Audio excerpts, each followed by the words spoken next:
Ma question s'adresse à Conrad.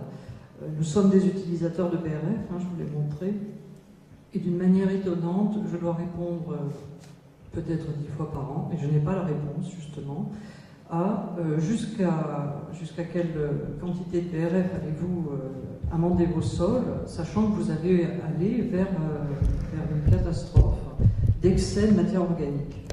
Et j'avoue qu'à chaque fois, je suis étonné, je ne pense pas que nous arrivions à un excès de matière organique, il n'y a pas de raison, puisque on voit que la matière organique est d'abord fraîche et ensuite se stabilise. Mais est-ce que l'on sait jusqu'à quelle quantité d'humus stable on peut aller dans les sols? Et est-ce qu'il y a vraiment un risque? Donc ça, c'est ma première question. Et deuxièmement, effectivement, on manque un petit peu de recul scientifique, et surtout de réunion des différentes observations qui sont en train de se faire sur l'utilisation de BRF dans le monde entier. J'ai été récemment interrogé, donc vendredi, c'est très récent, donc, par un responsable du CIRAD en Guyane, donc à Sinamari, là où ils ont utilisé du BRF, ou tout au moins ce qu'ils ont cru utiliser, parce qu'il y a BRF et BRF. Donc ils ont un problème sur les cacaoyers par, à mon avis, excès de matière organique superficielle pas dégradée, donc une quantité de bois, alors BRF ou pas BRF, apporté au sol, et qui leur entraîne à l'heure actuelle de l'asphyxie racinaire. Donc qui collectionne ces informations et comment on pourrait le traduire par des recherches un peu plus scientifiques? C'est une excellente question. C'est là que les scientifiques seraient intéressants qu'ils s'intéressent à ces sujets. Globalement, les expériences nous ont montré que, d'abord, les taux de matière organique des sols, rassurez-vous, on ne va pas en mettre 100%. Il y a quelque chose de très particulier, c'est plus vous augmentez les taux de matière organique, plus il se minéralise et il se dégrade. Donc en fait, le sol va s'équilibrer. On pense que nos sols ici, sous climat océanique, 5-6%. Et quand on aura des sols agricoles à 5-6%, je vous garantis que ça va produire. Et on serait très surpris. Sans doute, on pourrait même passer la barre de ce qu'on voit là. Donc on a des sols à 8, 9, 10%. Ce qui nous intéresse, ce n'est pas une matière organique fossile, ce n'est pas du charbon. Ce qui nous intéresse, c'est bien ce cycle de la fertilité et de décomposition de la matière. Donc on pense que 6-7%, on n'ira pas beaucoup plus haut. Parce qu'après, la quantité que vous allez mettre, elle va se biodégrader, elle va rentrer dans un cycle régulier où finalement vous aurez des sols très fertiles et très productifs. Le problème du BRF lui-même, c'est pas tellement dans sa nature qu'il y a des soucis, c'est dans les doses appliquées. En fait, quand vous faites la bibliographie de Gilles Lemieux, vous vous rendez compte qu'il a fait des expériences scientifiques vraiment. C'est-à-dire, on a mis jusqu'à 150 tonnes, certaines parcelles équivalent, 150 tonnes de bois broyé à l'hectare.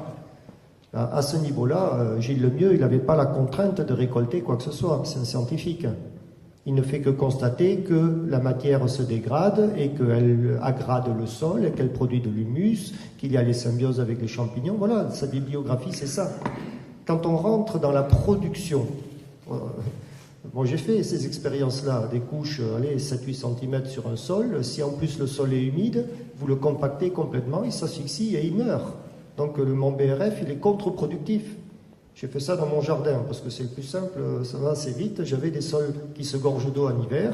Et bien, quand vous envoyez du BRF, ça ne va pas. Et ce BRF, plus il était broyé fin, plus ça a été la catastrophe. D'où l'idée de peut-être pas trop broyer aussi. Et donc, on se rend compte que quand on rentre de la science à la technique, il y a un pas énorme que nous a expliqué Jean-Claude sur sa mécanique. En fait, il y a le savoir-faire de l'acteur qui va adapter une connaissance. Et donc, c'est ce monde très bizarre qui ne se cause pas, en fait, aujourd'hui. Et donc, en Guyane, tous les échecs, globalement, qu'on a dans la bibliographie du BRF viennent d'un défaut d'utilisation, parce qu'en fait, on suit les scientifiques alors qu'il faudrait suivre les techniciens. Et oui, et donc les techniciens, c'est vraiment ce travail très particulier, c'est traduire un langage scientifique en fait concret pour avoir du résultat. Et donc, je dirais qu'aujourd'hui, on peut mettre 1 tonne de BRF à l'hectare. C'est déjà pas mal pour commencer. Ça amène un plus. 3, 4, 10. On s'est arrêté à 30 tonnes parce qu'après, on a eu des phénomènes de blocage en situation de production.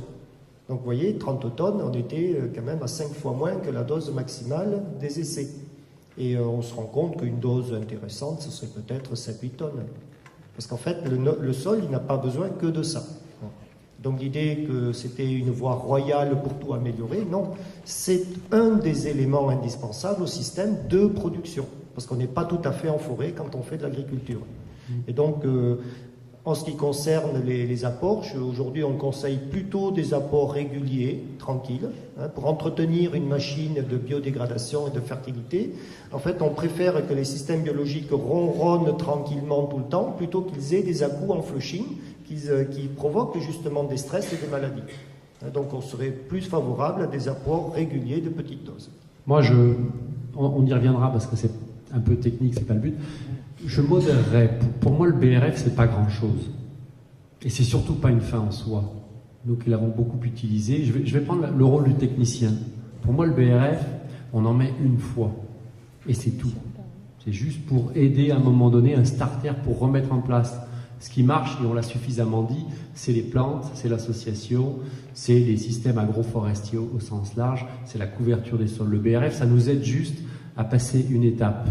De remettre sur un arbre agroforestier, on ne remet jamais de BRF. L'arbre, il faut qu'il se démerde tout seul, sinon on s'est trompé.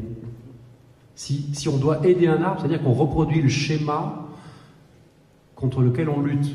Si on plante un arbre, c'est pour aggrader, améliorer, pour amener tous les biens et tous les services. On n'a pas obligation, il y a suffisamment d'espace sur lequel on doit se concentrer, redonner de l'activité, remettre un peu de matériel. Moi, je le vois juste comme un starter. On redémarre et après, c'est la plante annuelle, c'est la plante pérenne avec l'arbre, c'est la trogne qui remettent en place tous les mécanismes. Il faut pas se mettre sous assistance. Il ne faut pas se mettre sous assistance permanente de se dire il faut que j'accompagne mes plantes. Non, il faut si elles sont bien choisies, après il y a des cas particuliers, on est bien d'accord, mais si elles sont bien choisies, bien efficaces, c'est en ça que la modeste vidéo des jardins de Mouscron est fabuleuse, parce que justement personne n'avait vu ça. Personne n'avait vu ça venir, c'est un pauvre jardinier tout seul dans son coin qui l'a fait parce qu'il ne savait pas. Et il n'y a pas eu de blocage en disant je vais remettre du BRF tous les X mois. Oui, moi j'adhère assez facilement à ça. C'est juste la vision du technicien, mais... D'autant plus qu'en agriculture, on n'a pas accès à la ressource aujourd'hui, elle n'existe pas. En plus, les scientifiques avaient raison. Par contre, on a commencé à pister l'élément du BRF qui est la lignine. Où est la lignine? C'était ça la vraie question agricole.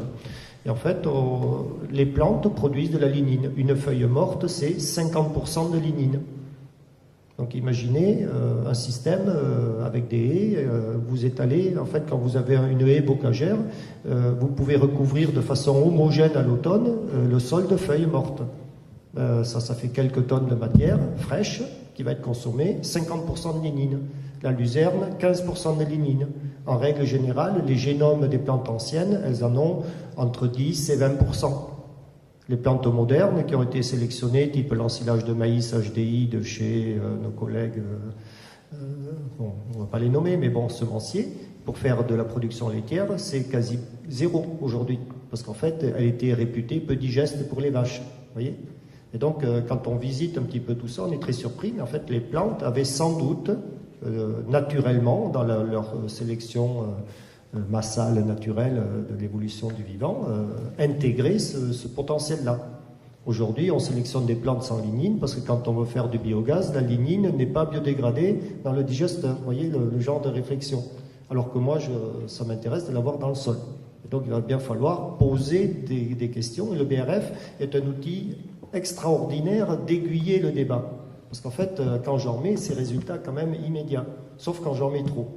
Certains types de sols trop mal broyés. C'est pour ça qu'on avait besoin de ces outils pour initier tout un tas d'expériences de façon rapport qualité-prix correct et que les agriculteurs aient accès à un élément extraordinaire qui va leur changer la vie quand ils essayent pour la première fois. Et je vous garantis que quand ils y ont goûté, ben, ils y reviennent. Surtout que jusqu'à preuve du contraire, les sols ont besoin de plantes poussantes, mais les plantes ont besoin de souffrir un tout petit peu. C'est-à-dire qu'elles ont besoin de se démerder en clair. C'est-à-dire qu'il faut qu'elles aillent chercher dont elles ont besoin et c'est ça qui leur donne, au-delà de la qualité gustative des aliments, c'est ça qui leur donne des capacités à durer et à perdurer.